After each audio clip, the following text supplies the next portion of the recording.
తంబలపల్లి నియోజకవర్గంలో నకిలీ మద్యం వ్యవహారం పట్టుబడింది. నకిలీ మద్యం పట్టుబడడంతో తెలుగుదేశం పార్టీకి ఊపిరాడడం లేదు. అందులో తెలుగుదేశం పార్టీ పాత్ర ఉందని స్పష్టమైంది. స్పష్టమైన నేపథ్యంలో తెలుగుదేశం పార్టీ వ్యూహాత్మకంగా వ్యవహరించడం మొదలుపెట్టింది. నిందితులతో వీడియో రిలీజ్ చేయించింది. ఆ వీడియోలో వైఎస్ఆర్సీపీ నేత పేరు చెప్పించడం జరిగింది. జోగి రమేష్ను ఎలాగైనా ఇరికించాలని తెలుగుదేశం కూటమి ప్రభుత్వం వ్యూహం పన్నింది. అప్పటికే జోగి రమేష్ పై తెలుగుదేశం పార్టీ కోపం ఉంది. ఎందుకంటే వైఎస్ఆర్సీపీ ప్రభుత్వంలో కీలకంగా వ్యవహరించినటువంటి జోగి రమేష్ను ఏదో విధంగా ఇబ్బంది పెట్టాలని ప్రయత్నించారు. అందులో భాగంగా జోగి రమేష్ను ఈ కేసులో ఇరికించే ప్రయత్నం చేశారు. అప్పటికే జోగి రమేష్ను వేరే కేసుల్లో ఇరికించాలని ప్రయత్నించినప్పటికీ సాధ్యం కాలేదు. ఈ నకిలీ మద్యం వ్యవహారం తమ మెడకు చుట్టుకోవడంతో తెలుగుదేశం పార్టీ వెంటనే ఆ వ్యవహారాన్ని జోగి రమేష్ మెడకు చుట్టాలని ప్రయత్నించింది. అందులో భాగంగా నిందితులు అద్దేపల్లి జగన్మోహన్ రావు, అద్దేపల్లి జనార్దన్ రావుతో వీడియో రిలీజ్ చేయించి ఆ వీడియోలో జోగి రమేష్ పేరు చెప్పించింది. జోగి రమేష్ చెబితేనే తాము నకిలీ మద్యాన్ని తంబలపల్లి నియోజకవర్గంలో తయారు చేశామని నిందితులు వాంగ్మూలాన్ని ఇచ్చారు.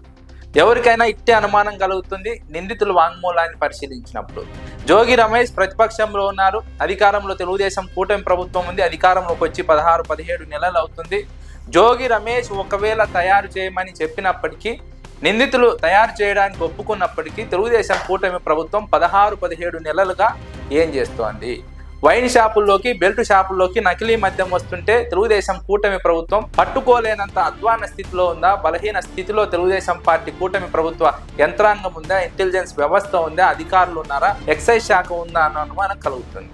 తెలుగుదేశం కూటమి ప్రభుత్వానికి తెలియకుండా ఇంత తతంగం ఇన్ని నెలల పాటు జరుగుతుందా? తెలుగుదేశం కూటమి ప్రభుత్వానికి తెలియకుండా ఈ వ్యవహారం ఎలా నడవగలుగుతుంది?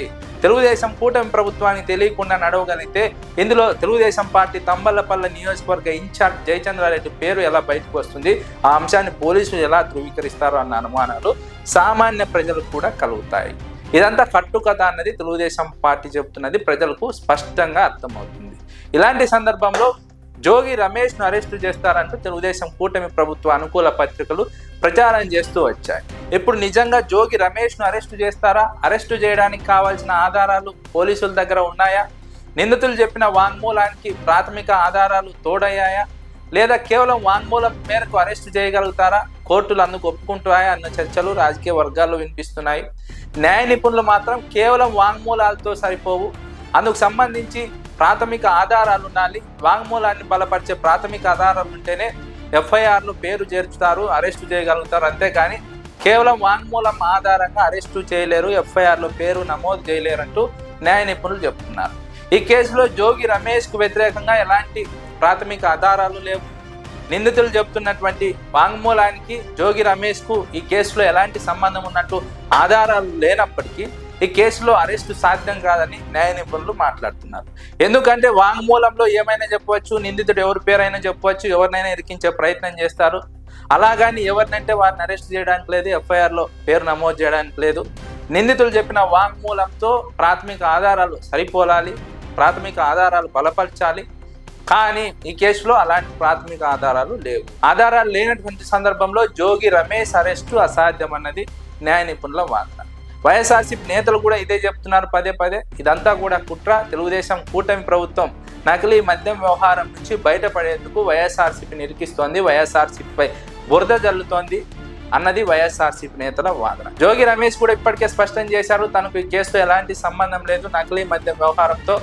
నకిలీ మద్యం వ్యవహారం అంతా కూడా చంద్రబాబు నాయుడు నేతృత్వంలో జరుగుతోందని జోగి రమేష్ ఆరోపించారు. అరెస్టు కూడా సిద్ధమని ప్రకటించినటువంటి సందర్భంలో న్యాయ నిపుణుల వాదన మేరకు జోగి రమేష్ అరెస్టు అసాధ్యమని రాజకీయ వర్గాల్లో చర్చ జరుగుతోంది.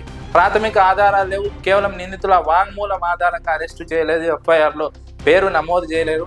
ఇదంతా తెలుగుదేశం కూటమి ప్రభుత్వ అనుకూల పత్రికల యొక్క సృష్టి, కట్టుకథ అంతే తప్ప ఈ కేసులో ఎలాంటి సాక్ష్యాలు, ఆధారాలు ప్రాథమికంగా జోగి రమేష్కు వ్యతిరేకంగా లేవన్నది న్యాయ నిపుణుల వాదన.